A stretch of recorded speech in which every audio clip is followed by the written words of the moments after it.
એક ગામમાં બે મિત્રો રહેતા હતા. એક ઘણો ગરીબ અને સાદો ભોળો હતો.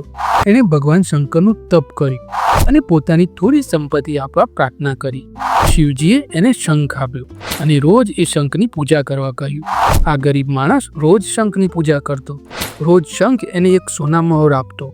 આ રીતે રોજ એક સોના મહોર મળતી હોવાથી એ ઘણો ધનિક બની ગયો. એના મિત્રએ એને આમ એકદમ ધનિક બની જવાનું રહસ્ય પૂછ્યું. ભોળા મિત્રએ એને બધું કહી દીધું. એના આ મિત્ર લોભી હતો. એણે શિવજીનો શંખ પડાવી લેવાનું નક્કી કર્યું. એણે શિવજીના શંખ જેવો દેખાતો એક બીજો શંખ મેળવી લીધો.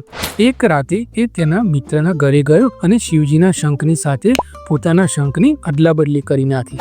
બીજા દિવસથી ભોળા મિત્રએ શંખની પૂજા કરી. ત્યારે શંખે કશું ન આપ્યું.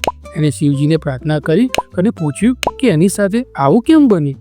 શિવજીએ એને બીજો એક શંખ આપ્યો અને કહ્યું કે આ શંખ એની પાસેની વસ્તુને બમણું કરી આપશે. ભોળા મિત્રએ આ વાત એના મિત્રને કરી. લોભી મિત્ર શિવજીનો ચમત્કારી શંખ પાછો લઈ આવ્યો અને એને આ નવા શંખ સાથે બદલી નાખ્યો. એ નવો શંખ લઈ ગયો. લોભી મિત્રએ નવા શંખની પૂજા કરી અને પોતાની સંપત્તિ બમણી કરી આપવા કહ્યું. પરંતુ એને કશું જ ન મળી. આપણા ભોળા મિત્રને તો શિવજીનો મૂળ ચમત્કારી શંખ પાછો મળી ગયો હતો. એટલે એણે એ શંખની પૂજા કરી ત્યારે એને સોના મહોર મળવા લાગી. લોભી મિત્ર રડવા લાગ્યો અને શંખને લપોળ શંખ કહી એને ઘા કરી દીધો.